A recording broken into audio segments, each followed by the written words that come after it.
कर सका, विभीषण कर सका, सुग्रीव कर सका, अन्य बंदर भालू कर गए। हमारे नसीब कहां कि हम उनसे मैत्री करें। लेकिन वही सब में समाया है, ऐसा जब हमारा वेदांत कहता है, तब हमारी मैत्री सबसे हो। और मुश्किल ये है कि मैत्री शब्द बड़ा प्यारा है, पतंजलि का शब्द है। योग सूत्र में पतंजलि ने उठाया हुआ इस मैत्री संत का लक्षण माना गया है। मैत्री में केवल हाथ नहीं मिलते, हाथ मिलते हैं। किसका शेर है मुझे याद, शायर का नाम शायद मैं भूल जाऊं, लेकिन वो बड़ा फेमस, बड़ा प्रसिद्ध शेर है कि फासले सदियों के एक लम्हे में तय हो जाते। सदियों की, शताब्दियों की दूरियां एक क्षण में मिट सकती थी। ये हिंदुस्तान, ये पाकिस्तान, ये यूरोप, ये एशिया, ये फला, ये फला, ये फला, जो दूरियां हैं एक क्षण में मिट सकती है। फासले सदियों के एक लम्हे में तय हो जाते। दिल मिला लेते अगर हाथ मिलाने वाले, हाथ मिलाने वाले यदि दिल मिला लेते तो मैत्री पैदा। मैत्री केवल मंदिरों में हो वो पर्याप्त नहीं है। हमारे गुजराती में तो कहे छे, मंदिर तारू विश्व रूपारू सुंदर सरदन हारे। पूरा विश्व हमारा मंदिर है, सबसे मैत्री ये भक्ति।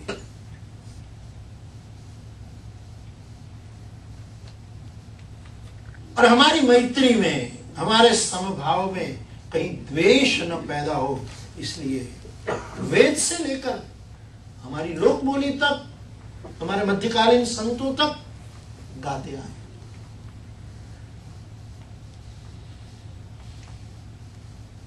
भारत छोड़कर, मुंबई छोड़कर अमेरिका में, न्यूयॉर्क में बसे, अब साधु वेश में, साधु वृत्ति में रहे चित्रभानु जी, मैत्री भावनु पवित्र जन मुझ हैया वहा करे, शुभ थाऊ आ सकल लोक ये भी भावना मैत्री।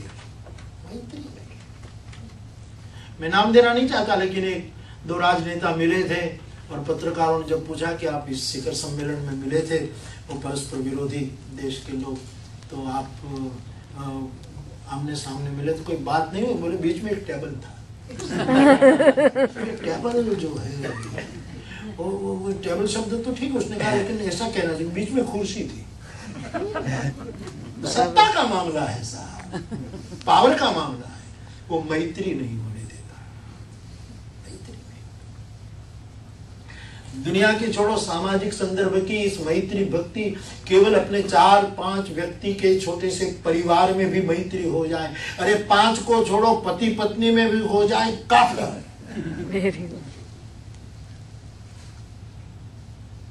यूनिवर्सिटी के एक कॉलेज में विद्यार्थियों ने बलवा बोला, तूफान किया, सर्कस निकाला, क्लासिक कांच तोड़े, खिड़कियां तोड़ी और नारेबाजी करो। नहीं प्रोफेसर हो या कोई प्रिंसिपल से कोई नारे, तो बहुत सब 2000 छात्र निकले और सब कॉलेज को तोड़ फोड़ कर। इसमें एक 58 साल का एक बुजुर्ग वो भी शामिल हो गया, और भी कॉलेज का कांच तोड़ने लगा। पत्रकार लोग, मीडिया वाले घूम रहे थे इधर उधर पत्थर से बचकर सब रिपोर्ट वो करने के लिए। तो उसने इस 60 साल के आसपास का आदमी देखा, उसने कहा कि तुम क्यों पत्थर फेंकते हो? तुम्हारा ये युवा लोग पढ़ते हैं वो पत्थर, तुम क्यों? कि यही कॉलेज में मैं पढ़ता था और 30 साल पहले यहाँ से एक लड़की से मैंने शादी की और दुखी कॉलेज तो जो मेरी हालत बिगाड़ी है। मैत्री नहीं हो पा रही है। ईश्वर के मैत्री दूर की बात है, वो अव्यक्त है, पहले व्यक्त से मैत्री। ये सामाजिक संदर्भ की भक्ति होनी चाहिए। श्रवणम कीर्तनम विष्णु स्मरणम पाद सेवनम अर्चनम वंदनम दास्यम सख्यम आखिर में आत्मनिवेदन, फिर करना नहीं पड़ता, हो जाता है। ये 8 जो पार कर लेता है, उसके बाद जो शेष है वो अपने आप आत्मनिवेदन है। आदमी कुछ शेष नहीं रख पाता, पूरा का पूरा समर्पित होता है, और जो पूरा का पूरा आत्मनिवेदन करता है वही पूरा का पूरा पाता है।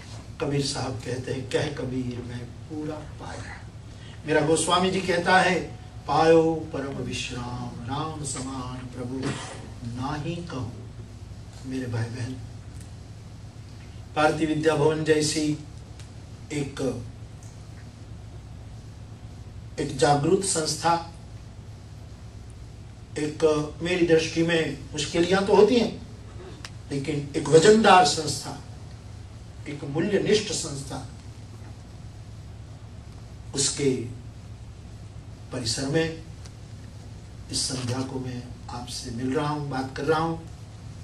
तब आओ, मुंशी बापा के विचार, गांधी बापू के आशीर्वाद, सरदार का शुभकामना और कई महापुरुषों और आचार्य शंकर की विचारधारा को बहुत ज्यादातर हृदयस्थ करते हुए चली ये संस्था। विश्व में इतने उनके सेंटर है, उसको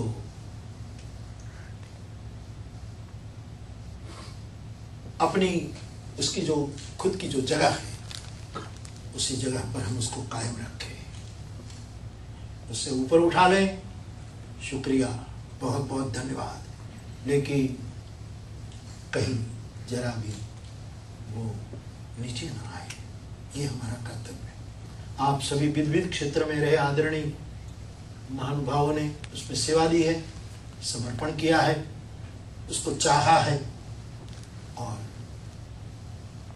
इससे कोई मुश्किल नहीं है, नहीं होने वाली मैं चाहूं, लेकिन उसकी मूल्य निष्ठा को, उसकी, मैं किसी भी संस्था में जाता हूं तो 3 बात करता हूं कि कोई भी संस्था का संचालन करना हो तो 3 वस्तु चाहिए, व्यवस्था चाहिए, आस्था चाहिए और अवस्था चाहिए।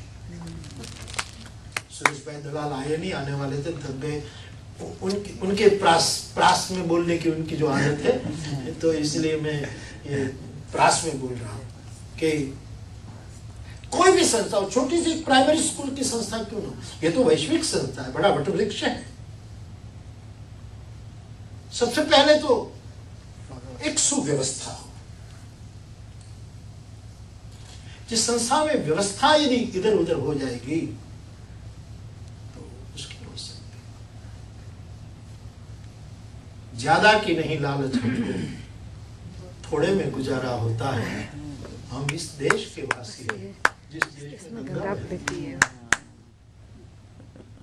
संस्था के बिल्डिंग बने, स्वागत। कौन भारतीय और कौन वैश्विक व्यक्ति राजी नहीं होगा। संस्था की प्रवृत्तियां आसमा को छुए, परमात्मा को प्रार्थना करें हम। लेकिन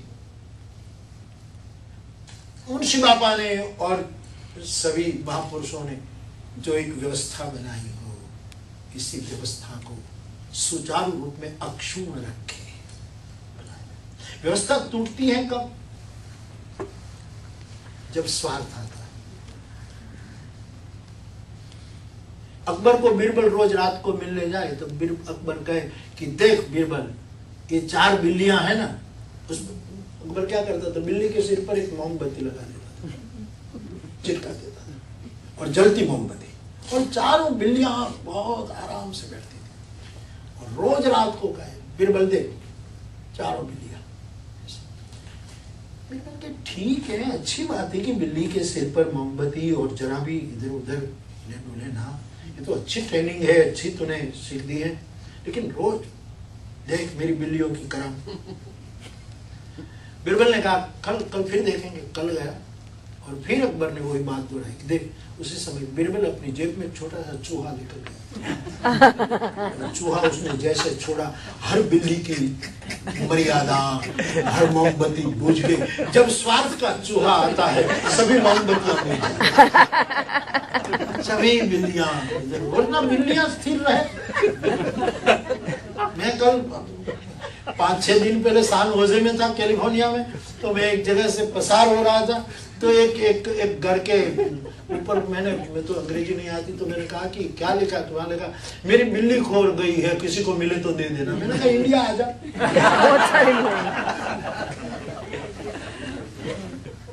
स्वार्थ का चूहा संस्था की व्यवस्था को बिगाड़ देता। दूसरी वस्तु, व्यवस्था सुंदर हो तो भी मेरी दृष्टि में त्रिसत्य नहीं होगा। दूसरी वस्तु जरूरी है, एक अवस्था। इनमें लोग ऐसे हो जो प्रौढ़ हो, उम्र के साथ नहीं कहता, समझ की प्रौढ़ता।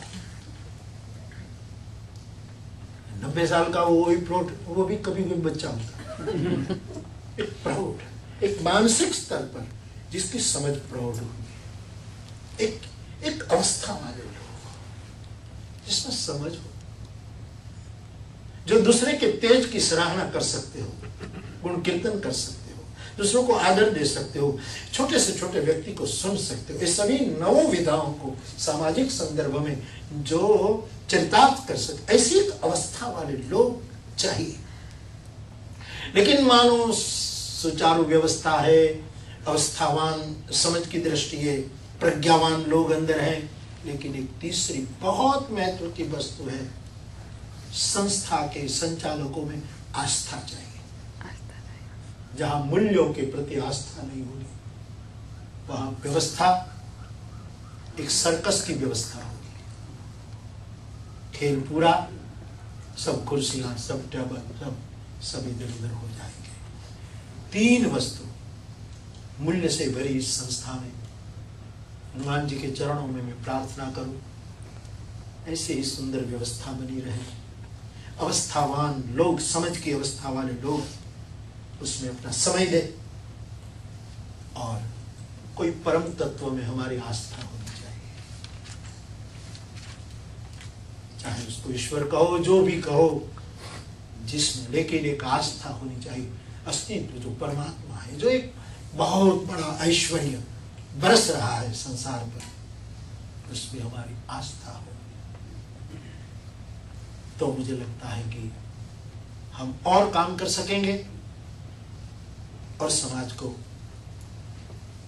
की सेवा कर सकेंगे।